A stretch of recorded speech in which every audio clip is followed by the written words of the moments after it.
Hi, Kevin Blanch. We're here in Vienna, and I got to meet this great activist who's been in Fukushima, been there, documented videos, been in Chernobyl many times. Go ahead and introduce yourself. Hello, I'm Howard Before. And like Kevin said, I've been to Chernobyl many times and Fukushima, and I know what this stupid technology brings. It brings suffering and pain to the people, so that some people make billions of dollars and millions of people dying around the physical drama, suicide, get cancer and all this shit. And yeah, I've seen it. I don't need to believe it because I know it. Yeah, and I got to see incredible footage he has from Chernobyl, the photographs, but more than that, Fukushima. You know, the photographs that he showed me on his computer from inside Fukushima, the story of Fukushima, the ghost train he showed me that goes in and out of there 8 times. They videoed it. They photographed it. Him and another group, just a small group of them. They just did it, you know, on their own. And so he knows the crux and the details, what's really going on at Fukushima, you know. And what do you call your website? Your roadside picnic. And I didn't know what that was. I guess that's a book from Russian. But tell us a little bit about what you saw at Fukushima. Oh yeah, actually they are pretending like this. Everything is fine, nothing happens. And I was measuring by myself with my Geiger counter, even 80 kilometers away, I think that's about 60 miles, in Fukushima, in the capital, in the city, 280,000 people. They got this indoor playgrounds for the children, and in the front entrance is high radiation. So what's this all for? And they're like digging around all the soil, put it in a plastic bags, don't know what to do with it. Tell us about the FEMA camp, and the FEMA camp, there's a Freudian slip. The temporary housing they're at, and then you were showing me pictures and showing they pile up the debris right outside the doors of their temporary housing. They moved the people from the exclusion zone to temporary houses, like how you call this, tin cans houses.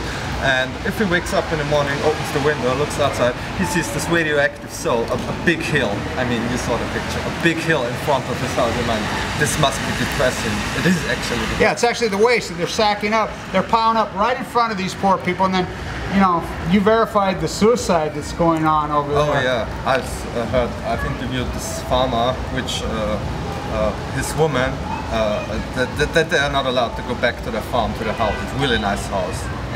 And one day, without any sign, she just took a can of gasoline, put over her, and burned herself. So that's what's going on. The same story is what you heard 30 years ago in Chernobyl. Because not only cancer and mutations are the problem, even the depression that people have if they have to move. Oh, multi-generation. Yeah. But he has incredible shots, and you live in Austria. Yeah. And you just did this. You and a group, you guys just did this. Yeah. And he was at the house. We all know the famous, you know, cattle rancher who stayed. These guys talked to him. They're right there with him, interviewed him. The cowman. Yeah. He's awesome. Yeah, the cow terrorist, we call him. He's incredible. He's not a typical Japanese. He's like, he's shouting, he's yelling. He's using bad words. But you had the Geiger counter inside his house. Oh yeah, it's up to inside in the living room, up to 2 microsieverts. I mean, I would not live there. And in front of his balcony, you can look straight up to the nuclear power plant of Fukushima Daiichi. And tell us about the train.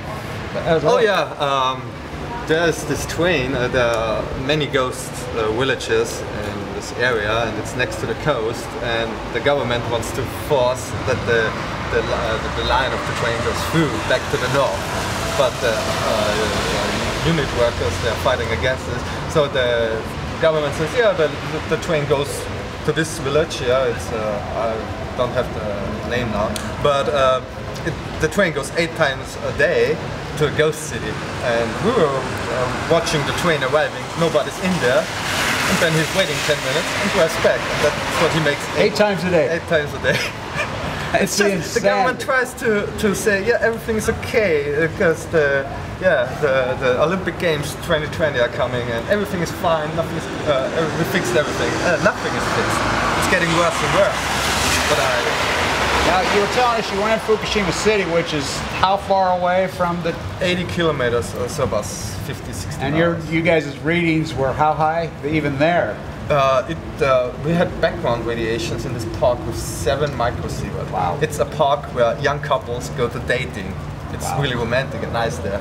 And some people live there, and you know, it's the sad thing is, I mean, I have no problem. I see this in Chernobyl. Old farmers, old people go back there, live there. Yeah, they know, okay, they're old. They don't want to get disconnected from the roots.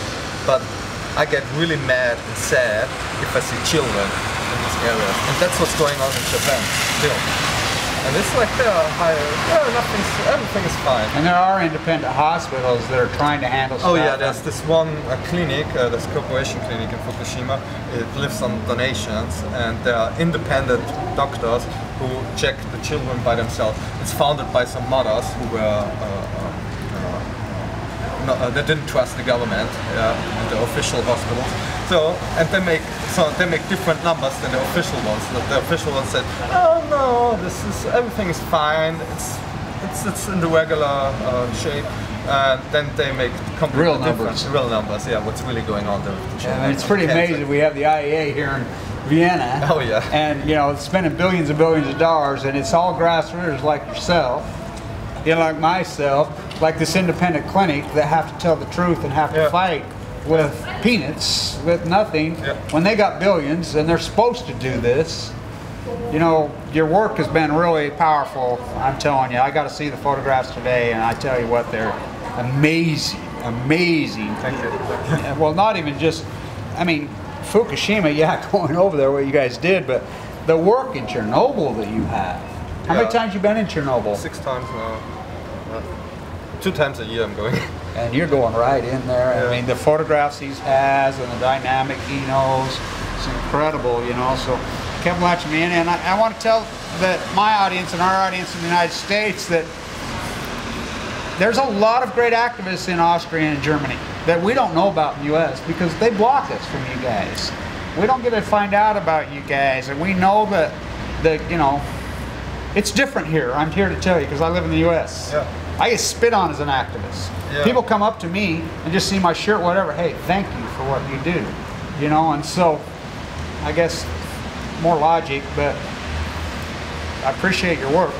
Thanks. Really appreciate your work, and it's and he's young, by the way. He's got an incredible future ahead of his. So. Thanks for doing this. I really appreciate it. I do it for Show myself. your shirt. Show your shirt. I love this. Tell them what that means. It's Strahlen. It's a German word for radiation or for smiling. So it's a smiling man or radiation man. You can use it in both. I love it. I love it. It's very great. Very clever. That's what we have to be. We use whatever we have. Thanks so much again. You're Appreciate welcome. it. All time. We need to unite. All the Yes, activists. absolutely. Unite the clans. Yeah.